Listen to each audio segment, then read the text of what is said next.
Chris Norman, you can speak about a smoky fever all over Germany.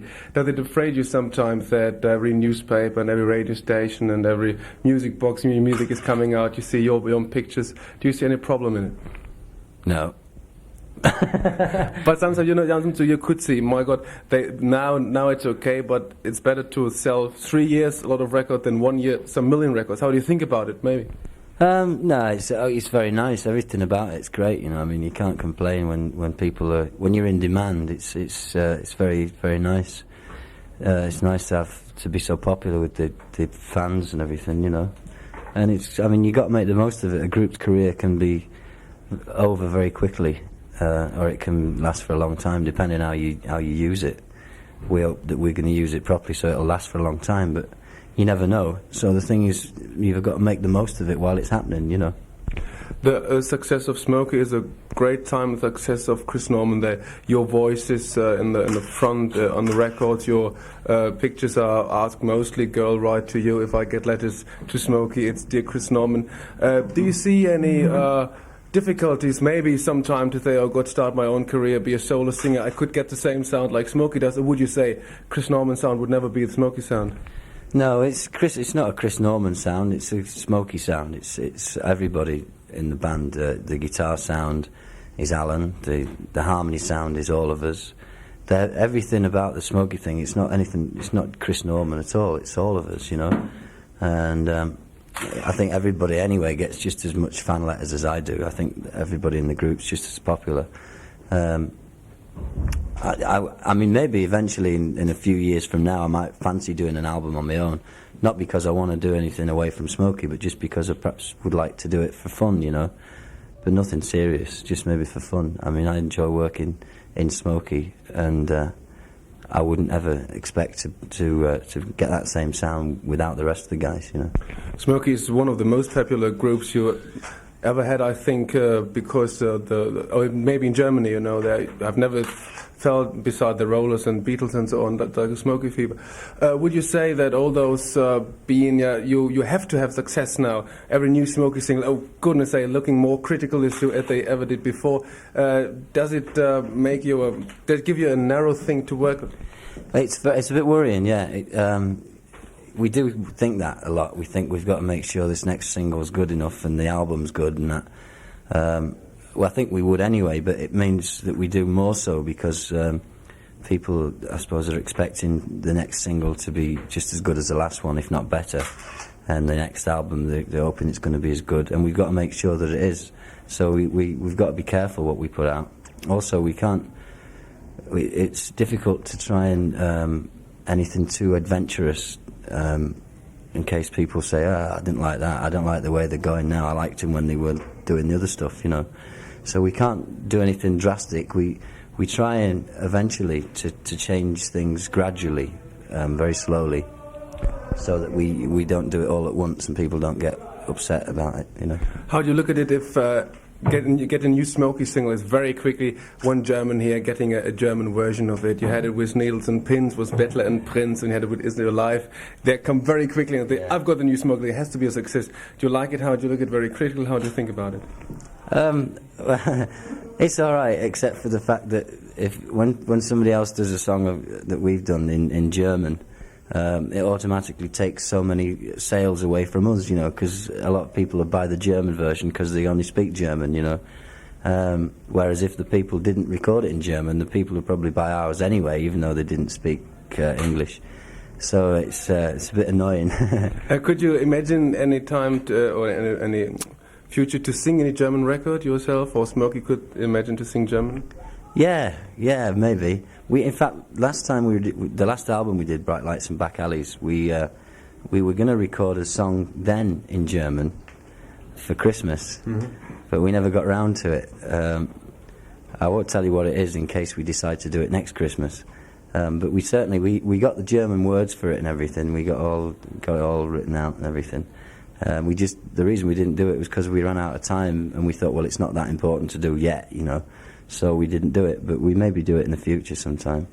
Your success in Germany is very, very good. Does it make you sad, or do you think about in any respect that in England the success is not to compare with the German? Do you think what's different between the English listeners and the Germans? You got success. Needles and Pins has been in the English charts too, but I think, am I wrong? Is the Smoky Fever in England the same as in Germany? Maybe I see it wrong. I don't know. But if I look at the record papers, Record Mirror, or all those fan papers, much more smoke in Germany than England. Yeah. Well, that's because all the records that have been hits in Germany have also been hits in England.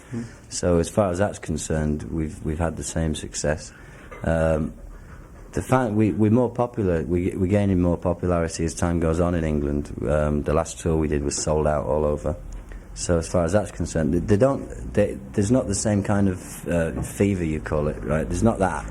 There isn't that fever thing, but we are well liked by the public, or by a majority of the public. We're not very well liked by the press for some reason. One of the reasons, I think, they haven't got anything like they have in Germany. They've got like magazines which cater for kids, for the young people, but sort of aren't silly, you know. Like the only ones they've got for young people in England are things like Jackie, and the ones that are really a bit silly, that anybody that past the age of 15 wouldn't read. But in Germany they've got things like Bravo and Fright Sight and things which everybody reads, you know. Well, the only thing they've got in England for the people past 15 and 16 are the music press, like Melody Maker, Enemy, and those sort of papers don't particularly like Smokey for some reason. Okay. So that's okay for me. Last, could you please? I've got was sagst du? Ach so, einer. Just the last question, because I've got the new record for a few dollars more. Yeah. Could you just do a request for the listeners of Pop nach 8? Pop nach 8, Pop After 8, the show is called.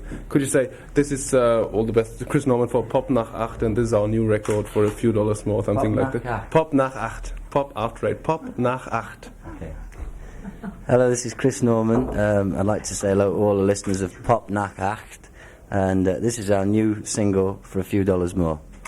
There are sort of people who do like the group that much, and we get a lot of letters into the fan club, sort of saying, why don't you do Germany more, and why don't you do why don't you do more concerts? And England, America, it's the same everywhere. And we're trying to be everywhere at once, you know. And it's just like we've got the German tour in January, yeah. I got a lot of records, especially when you've got Birthday, which have been from 16, 17 years old girls, which has been very far away from reality. They wanted to meet you in Munich, and she said, I'm going to say you some places where we meet, and she liked to go away from home because she don't like the family and the father and the mother and the other pupils in the class. Do you see any problems if those girls lose any connection with the reality, or?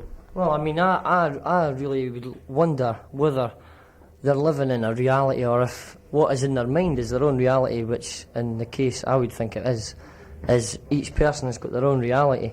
And if they feel like they want to leave home, or if they feel like they want to do anything, it's completely up to themselves.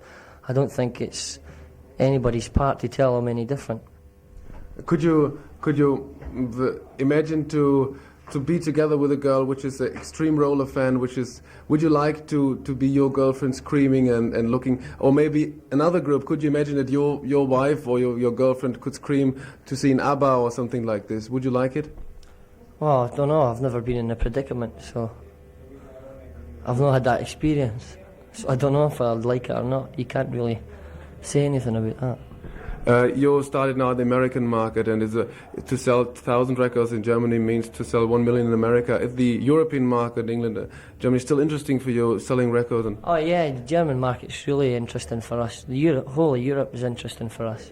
But you're correct when you say, we sell millions of records in America and even more in Japan. It's just millions, and it's a big difference between America and over here, the amount of units that you do sell. So, but it still has a big interest for us, me and the boys. Yes, we are really interested in Europe. don't become the possibilities to be misunderstood more and more bigger. You know, you have to be together with lifeguards now. You can't get the contact with the fans. Maybe you would like it, but you can't. And what's seen by rollers is big limousines and a lot of people. Do you see any problems in it? Or? Yeah, the only problem there is the more remote you become, you know, from your audience, the more sort of nasty rumours go about and things like that. So you end up, you know, people write into the fan club and say, oh, they've heard this and they've heard that, you know. It's usually, you know, there's usually no basis to the rumour anyway. There's no magazine in Germany you could imagine now without the rollers, and they know if we got the rollers on the top side, we sell a lot of them. Do you see any problems to be so oversold in Germany that sometimes people could react, we've seen enough now, we've seen too? Yeah, I mean, there is a danger of being overexposed, but it's like, as you said, is if our faces go in the front of a magazine, it sells more of the magazine. So I mean, obviously, like, the magazines are going to use that, because I mean that's what they're. I mean that's their game. I mean they're and to sell more than what some other magazines do, and it's like, and we have a lot of problems with photographers. You know, like, I mean everybody wants photographs, and we are aware of it, and we do try and control it, but sometimes it does get really hard, you know. But it's like, you know, I think if a magazine's good enough to use you, you know, it's like, it's part of the whole thing, you know. I mean, you've got to be thankful, because there's that many groups who would love to be. At one time. Yeah, you know, I mean, we would rather be in the position of being overexposed than being underexposed. You know, I think it's one or the other, you know, eventually.